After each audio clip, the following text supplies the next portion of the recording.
Hi, and thank you for attending the SACI Florence Undergraduate webinar series. My name is Rory Sommers, and I'm the Undergraduate Admissions Counselor for SACI.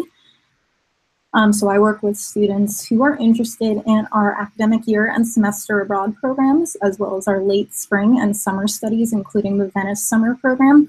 And also, I do talk a little bit about graduate studies, but today we are focusing on our undergraduate programs. So I'm just going to briefly tell you a little bit about our programs. If you are watching and have questions, there should be a chat feature for you to be able to ask your questions while I'm speaking. And then at the end of the presentation, I'll be sure to go through those and get anything answered. One of the things that SACI strives for is the opportunity for students to really have an on-site experience while they're in Florence. The idea of study abroad is to go to a brand new place and become a different person based on the experiences that you have there. So as an artist, one of the best places that you can go to explore is Florence, because you will be surrounded by hundreds of years of artistic history. Obviously, Florence is the birthplace of the Renaissance, and so every day around you as you're walking around the city, you're going to be able to see hundreds of years of monuments, artwork, churches, and museums around you.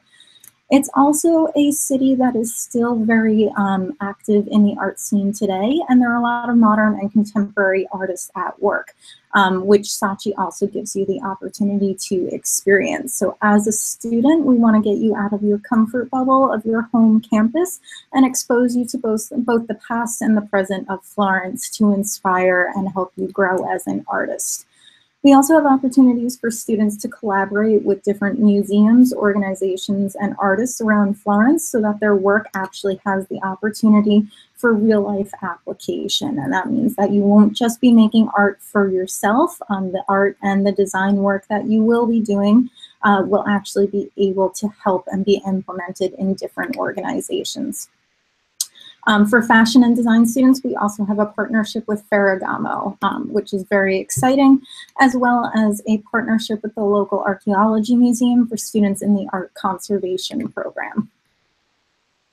Each year we have a different symposium take place on campus. Last year it was called From Galileo to Mars, which was an introspective on the intersection between art and science. This past week we had our second symposium, which was based on different feminist artwork. In our campus buildings, we have 2 gallery spaces with rotating exhibitions. So on campus, there's always the opportunity to see new artwork, whether that is from faculty, alumni, or Florence artists at large. There's also an opportunity at the end of each semester for students to showcase their artwork in these galleries as well. One of the other things that SACI really strives to do is give students the opportunity to not only grow the discipline that they are focusing on their own home campuses, but to have the opportunity to try out new and different courses that wouldn't be offered. So quickly, I'm just going to run through the different types of courses that SACI offers. We have painting courses available at all levels. So whether you have been a painter for years or you're just beginning to try your hand at it, you can enter into a beginning, intermediate, or advanced class. In photography, we have both black and white and digital color available. Our sculpture classes also take place at different levels, with the advanced level working on stone carving techniques.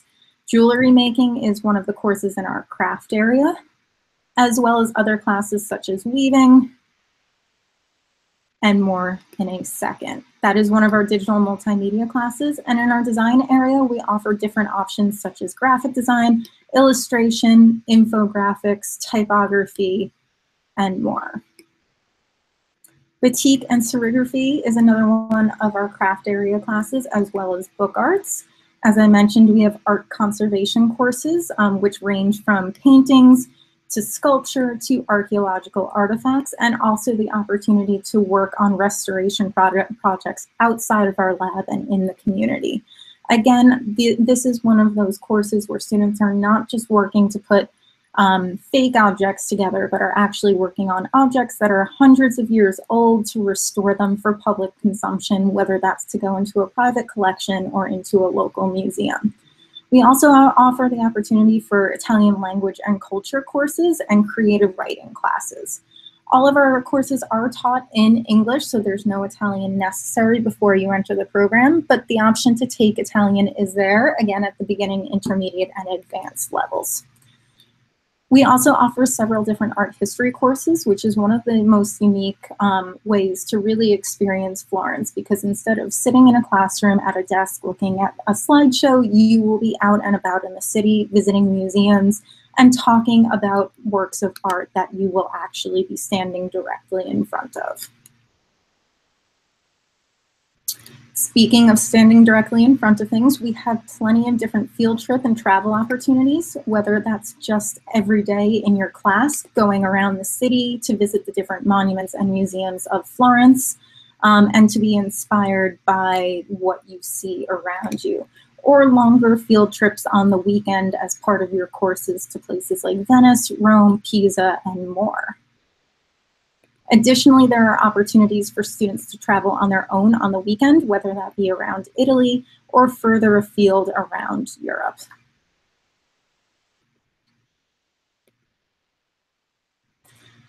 What makes study abroad different from just visiting Florence is the opportunity to become immersed in the local culture. We like to do that by having students live in our apartments instead of dorms, where their neighbors will be local Florentine people.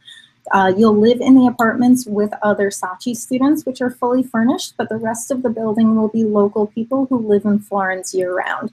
And so you'll have the opportunity to really feel like you're exploring Florence by working and shopping and living in the same place as the locals do.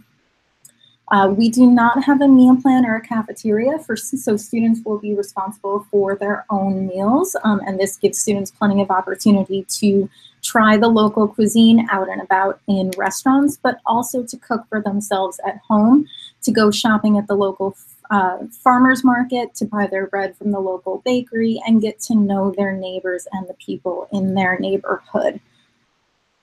While there's plenty to go and see and do outside of Florence on the weekends, there's also plenty to see in Florence, such as different festivals, opportunities to run in marathons, and also opportunities to volunteer in the local community, which may be working in a classroom, working in a local garden, or volunteering as a museum guide. We also encourage students to take the opportunity to visit the local university, which is an Italian language university, and try to meet with local Italian students in their cafe. It gives our students an opportunity to practice their Italian with local people their own age, and vice versa, gives students of Florence their own opportunity to practice English with our students. A little bit about our campus. Our campus is made up of 2 buildings. They are both called palaces or palazzos, which are hundreds of year old big buildings in downtown Florence. Our main building, which is the Palazzo dei Cartaglioni, which you can see pictured here, is rumored to have been the home of the model who sat for the Mona Lisa, but was for sure the home of a pupil of Galileo, whose bust you see here. These spaces have all been converted into studio and classroom space and are beautifully lit, as well as having a backyard area where students can relax, take some classes such as sculpture, do some painting and drawing out there, and also we have some of our school receptions back there. We also have a library on campus for any courses that require some papers to be done, such as our art history courses, which give you access to many of the books and journals that you would need. In addition to classroom and studio space, we have dark rooms, computer labs, and more, depending on the classes that you will be taking. Our second building is called the Jules Madoff Palazzo, which is named after our founder, Jules Madoff, who was an American artist who founded our school in 1975. This building is home to our graduate studio space, but many of our undergraduates classes take place here as well, including our fresco painting class, which you can see here. And as you can see from this picture and the previous one, many of the original details of this building on the walls and ceiling are still in place, reminding students, even as they work with very modern contemporary forms of media, that there is history all around them. This building also has a gallery space with rotating exhibitions and opportunities for students to showcase their own work, and a garden out back as well. So if you are interested in applying to SACI, there's some good information for you to know. We are still accepting applications for our spring 2018 semester, which is next semester. Those applications are due November 15th. We typically work on rolling admissions, but the earlier you apply, the earlier you'll be accepted and can begin your visa application. If you're thinking further ahead, we are still accepting applications for our late spring and summer programs next year, as well as fall for next year. For our fall application deadline, that is going to be March 15th for our scholarship deadline, or June 15th for the general deadline. Again, we work on rolling admissions. What we'll need from you is a transcript, a 2.75 GPA, and a study abroad signed advisor form with your course selections, and a signature from someone at your school that gives you permission to study abroad with us. Definitely the first step that you'll want to take, though, is to talk to somebody at your school about the opportunity to study abroad and how to do it through your particular school. As I mentioned, we have a scholarship deadline for the fall, which is coming up March 15th. Unfortunately, the spring deadline has already passed, but we do have various scholarship awards available, ranging from $500 to the full cost of tuition. You can find out more about those scholarship opportunities on our website. For the fall semester next year, the scholarship application deadline is March 15th, and we will require you to have your general application completed by then, as well as all of your scholarship paperwork submitted by then as well. And so that's a little bit about SACI Florence. I see that there are no questions at this time, which is okay.